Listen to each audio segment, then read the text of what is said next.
Hello from Kingfisher, Oklahoma. Today we're looking at 2 Kings 9 and 10. This is a pretty intense chapter, and the main character is Jehu. He's interesting in that some of the time he does what God asks him to do, and some of the time not. And he gets an overall bad grade. Not as bad as it could be, but it's not good either. Well, anyway, we'll jump into that later. Elisha sends a son of the prophet to go anoint Jehu king. There are kings. There's a king of Israel. There's a king of Samaria. But Jehu is now appointed king and with a job to do, which is to slaughter the descendants of Ahab. And God prophesied that this would happen back in 1 Kings chapter 19. He's talking to Elijah. So he's saying, hey, this is going to happen. There's going to be Hazael. There's going to be Jehu, and there's going to be Elijah, and you guys are going to get all these people out. So that's exactly what happens. The prophet goes in, anoints Jehu, tells him what his job is, and then flees, just as he was asked. Then Jehu begins. He is anointed and celebrated by a couple of people in the army with him. Then he goes and sets to work. He goes to go see where King Joram is recovering from his injuries from battle. And on the way there, he sends some messengers to him saying, what's happening? What's going on? He says, don't worry about it. Get behind me. Get behind me. So two messengers pile up behind him. And the watchman on the tower delivers one of the best lines. He's looking from afar and he says, that looks like Jehu, because he drives furiously. Some of you drive like Jehu out there. I'm just saying. I've seen you on the freeway. Anyway, Jehu drives his chariot kind of crazy, but then he starts about it. Joram comes out to meet him, and he's trying to see, is there peace or what's going on here? But Jehu shoots him with a bow. Kills him right on the spot. King Joram, gone. Ahaziah came out also and sees King Joram killed, so he flees, and they chase him down and kill him. And then we see systematically Jehu begins to confront all the family members of King Ahab, all his descendants. He sends letters out saying, hey, get ready, I'm coming for you. And people are like, well, you're already taking out two kings, so let's settle out here. What can we do to make this better? And he says, you send me the heads of these sons of Ahab in a basket, and we'll be fine. So sure enough, 70 of his sons, his descendants, are killed, heads chopped off, put in a basket, out for display. A group of 40 plus, 42 I think it is, descendants coming to confront Jehu. They're killed. He goes and finds Jezebel up in a tower. And he's like, hey, who's up there that can help me? A couple guys stick their head out, throw Jezebel down. They literally throw her out on the tower. And she dies out the window. So this is pretty bloody, pretty crazy. But I want you to keep in mind that this isn't just like, for fun. God is giving judgment on the evilness. Remember, Ahab was the most evil king in the history of Israel. And so now he is getting exactly what God said would happen done to him. And all his descendants too. Evil, evil, evil, all the way down. We've read them all. They are all evil. So they are now getting that way. And just like God prophesied in these short to medium term prophecies, dogs are licking up the blood or eating the carcasses of these dead people. So pretty crazy. Now, Jehu has done all this, and we're going to see it, and it's a big mess. He's done all this and set himself up, but he does no better as a king. God commends him and says, hey, you did a great job slaughtering all these people that I asked you to as a judgment on that household who is so evil. But you're still worshiping these two golden calves. So you don't get a good grade for that. And that's how we kind of end there. But then we see that God is starting to pick apart the nation of Israel. Some of the lands that they have taken over as the promised land are going to foreign places. People are taking them over. So that's to say is, if you don't obey God, he is not going to keep blessing you. You may end up losing some things in your life over the fact that you're making decisions that don't honor God. Something to think about, that obedience is the best decision you can make. Well, let's jump into it. Chapter 9. Now Elisha the prophet called one of the sons of the prophet and said, "Gird up your loins, take this flask of oil in your hand, go to Ramoth Gilead.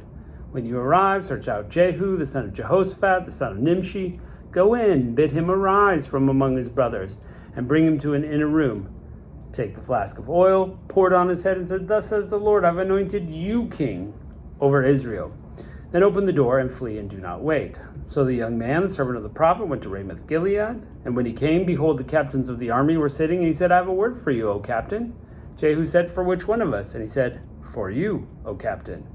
He arose and went into the house and poured oil on his head and said to him, "Thus says the Lord, the God of Israel, I have anointed you king over the people of the Lord, even over Israel. You shall strike the house of Ahab your master, that I may avenge the blood of my servants the prophets, and the blood of all the servants of the Lord at the hand of Jezebel. For the whole house of Ahab shall perish, and I will cut off from Ahab every male person, both bond and free, in Israel. And I'll make the house of Ahab like the house of Jeroboam the son of Nebat, and like the house of Baasha the son of Ahijah. The dog shall eat Jezebel in the territory of Jezreel, and none shall bury her." Then he opened the door and fled.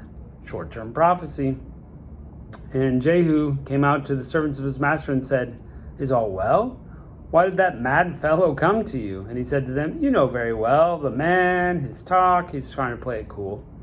They said, "It's a lie. Tell us now." And he said, "Thus and thus he said to me, Thus said the Lord, I have anointed you king over Israel." And they hurried each man and took his garment and placed it under him on the bare steps and blew the trumpet, saying, "Jehu is king." So Jehu, the son of Jehoshaphat, the son of Nimshi, conspired against Joram. Now Joram with all Israel was defending Ramoth Gilead against Hazael, king of Aram. But King Joram had returned to Israel to be healed of the wounds which the Arameans had inflicted on him when he fought with Hazael, king of Aram. That was in the last couple of chapters. So Jehu said, "If this is in your mind, that let no one escape, or leave the city, or go tell it in Jezreel." Then Jehu rode in a chariot and went to Jezreel, and Joram was lying there. Ahaziah, king of Judah, had come down to see Joram. Ahaziah is the son-in-law. He married a daughter of Ahab's line. Now the watchman was standing on the tower in Jezreel, and he saw the company of Jehu come, and he said, "I see a company." Joram said, "Take a horseman, send him down to meet him, and say, 'Is it peace?'" So a horseman went down and said, "Thus says the king, is it peace?" Jehu said, "What have you to do with peace? Turn behind me." And the watchman reported, "The messenger came to them, but he did not return." They sent out a second horseman, and he came and said, "Thus says the king, is it peace?" Jehu said, "What have you to do to peace? Turn behind me." The watchman reported, "He came even to them, but did not return. The driving is like the driving of Jehu, son of Nimshi, for he drives furiously." That's some of you out there, you need that bumper sticker saying that you drive furiously. Then Joram said, "Get ready." And they made his chariot ready. Joram, king of Israel, and Ahaziah, king of Judah, went out, each in his own chariot. And they went to meet Jehu and found him at the property of Naboth the Jezreelite. That's the guy whose vineyard was stolen by Ahab. This is so set up perfectly. Of course God does that. Of course. When Joram saw Jehu, he said, "Is it peace, Jehu?" And he answered and said, "What peace, as long as the harlotries of your mother Jezebel and her witchcrafts are so many?" So Joram reined about and fled and said to Ahaziah, "There is treachery, Ahaziah." Jehu drew his bow with his full strength and shot Joram between his arms, and the arrow went through his heart and sank into his chariot. Then Jehu said to Bidkar, his officer, "Take him up and cast him into the property of the field of Naboth the Jezreelite. For I remember when you and I were riding together after Ahab his father, and the Lord laid this oracle against him. Surely I have seen the blood of Naboth and the blood of his son, said the Lord, and I will repay you in this property, said the Lord. Now then, take and cast him into the property according to the word of the Lord." And it was so. When Ahaziah the king of Judah saw this, he fled by way of the garden house. And Jehu pursued him and said, "Shoot him too, in the chariot." And they shot him at the ascent of Gur, which is in Ibleam. But he fled to Megiddo and died there. And his servants carried him in the chariot to Jerusalem and buried him in the grave with his father in the city of David. Now the 11th year of Joram, the son of Ahab, Ahaziah was king over Judah. That's just like extra information. When Jehu came to Jezreel, Jezebel heard of it, and she painted her eyes, she adorned her head, and looked out the window. So all this is happening, and she's up there doing her makeup. As Jehu entered the gate, she said, "Is it well, Zimri, your master's murderer?" And then he lifted up his face to the window and said, "Who's on my side? Who?" And 2 or 3 officials came down to look at him.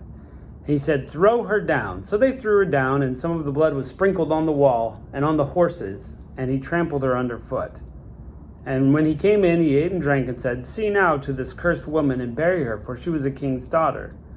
They went to bury her, but found nothing more than the skull and the feet and the palms of her hands. Therefore they returned and told him, and he said, "This is the word of the Lord, that he spoke by his servant Elijah the Tishbite, saying, in the property of Jezreel, the dogs will eat the flesh of Jezebel, and the corpse of Jezebel will be as dung on the face in the field. And in the property of Jezreel, so they cannot say, 'This is Jezebel.'" God says it's going to happen, friends. It's going to happen. Chapter 10. Now Ahab had 70 sons in Samaria, and Jehu wrote letters and sent them to Samaria, to the rulers of Jezreel, to the elders, and to the guardians of the city of Ahab, children of Ahab, saying, "When this letter comes to you, since your master's sons are with you, as well as the chariots and horses and fortified cities and weapons, select the best and the fittest of your master's son, and set him on the father's throne to fight for your master's house." So, get with it. Put him on the throne. Let's go. I'm coming for you. But they feared greatly and said, "Behold, 2 kings did not stand before him. How then will we stand?" And the one who was over the household and who was over the city, and the elders and the guardians of the children, sent word to Jehu, saying, "We are your servants. All that you say to us we will do. We will not make any man king. Do what is good in your sight." And he wrote a letter to them the second time, saying, "If you're on my side, you will listen to my voice. Take the heads of the men, your master's sons, and come and meet me at Jezreel tomorrow about this time." Now the king's son, 70 persons, were with the great men of the city who were rearing them. Then the letter came to them. They took the king's sons and slaughtered them. 70 persons, put their heads in baskets, and sent them to him at Jezreel. Ugh. When the messenger came and told him, saying, "We've brought the heads of the king's sons," he said, "Put them in heaps at the entrance of the gate until morning." Now in the morning he went out and stood and said to the people, "You are innocent. Behold, I conspired against my master and killed him. But who killed all these? Now then, there shall fall to the earth nothing of the word of the Lord, which the Lord spoke concerning the house of Ahab. For the Lord has done all he spoke through his servant Elijah." So Jehu killed all who remained in the house of Ahab in Jezreel, and all his great men, and his acquaintances, and his priests, until he left him with no survivor. He's thorough, but God said to do it. Then he arose and departed and went into Samaria. On the way, while he was at Ben-Ethked, the shepherds, Jehu met the relatives of Ahaziah, king of Judah, and said, "Who are you?" And they said, "We are the relatives of Ahaziah, and we come down to greet the sons of the king and the sons of the queen mother." He said, "Take them alive." So they took them alive and killed them at the pit of Beth-Eked, 42 men, and he left none of them. Now when he had departed from there, he met Jonadab, the son of Rechab, coming to meet him, and he greeted them and said, Is your heart right, as my heart is with your heart?" And Jonadab answered and said, "It is." Jehu said, "If it is, give me your hand." He gave him his hand and took him up into the chariot, and he said, "Come, see my zeal for the Lord." So he made him ride in the chariot, and came to Samaria. He killed all who remained to Ahab in Samaria, till he had destroyed him, according to the word of the Lord, as spoken to Elijah. Then Jehu gathered all the people and said, "Ahab served Baal a little. Jehu will serve him much. Now summon all the prophets of Baal, all the worshippers, all the priests. Let no one be missing, for I have a great sacrifice for Baal. Whoever is missing shall not live." But Jehu did it in cunning, so that he might destroy the worshippers of Baal. And Jehu said, "Sanctify a solemn assembly for Baal," and they proclaimed it. Then Jehu went throughout all Israel, and all the worshippers of Baal came, so that there was not a man left who did not come. And when they went into the house of Baal was filled from one end to the other. And he said to the one who was in charge of the wardrobe, "Bring out the garments for all the worshippers of Baal." He brought out the garments. Jehu went into the house of Baal with Jonadab, son of Rechab, and he said to the worshipper of Baal, "Search and see that there is none of the servants of the Lord, only worshippers of Baal." And they went in to offer sacrifices and burnt offerings. Now Jehu had stationed for himself 80 men outside, and said, "The one who permits any man to escape, whom I bring into your hands, will give up his life for exchange." Then it came about, as soon as they had finished offering the burnt offering, Jehu said to the guard of the royal officers, "Go in, kill them, let none come out." And they killed them with the edge of the sword. The guard of the royal officers threw them out, and went into the inner room of the house of Baal. They brought out the sacred pillars and the house of Baal and burned them. They broke down the sacred pillar of Baal, broke down the house of Baal, and made it a latrine to this day. So Baal, your place of worship, is now a toilet.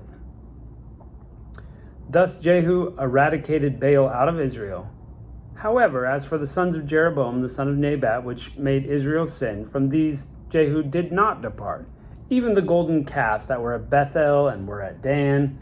The Lord said, "Jehu, because you've done well in executing what was right in my eyes, and have done what according to the house of Ahab that was in my heart, your sons to the 4th generation shall sit on the throne of Israel."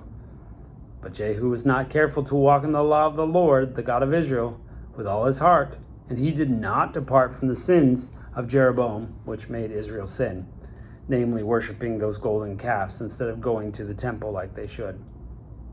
In those days the Lord began to cut off portions from Israel, and Hazael defeated them throughout the territory of Israel, from the Jordan eastward, and all the land of Gilead, the Gadites, the Reubenites, and the Manassites. Remember, they're across the Jordan, from Aror, which is the valley of Arnon, even Gilead and Bashan. Now the rest of the acts of Jehu and all he did in all his might, are they not written in the book of the Chronicles of the kings of Israel? Jehu slept with his fathers and buried them in Samaria, and Jehoahaz became king in his place. That's his son. Now the time Jehu reigned in Israel was 28 years. Quite a story. Jehu is zealous in going around and destroying the house of Ahab, just like God said, but then he just lets something else go. So my recommendation is be obedient in all of your life. When you see an area that needs fixing, be proactive, go fix it. Do what God has called you to do, and your life is going to be much better. You're going to be obedient to God, and his blessings can continue for you. Thanks for joining us. Catch you next time.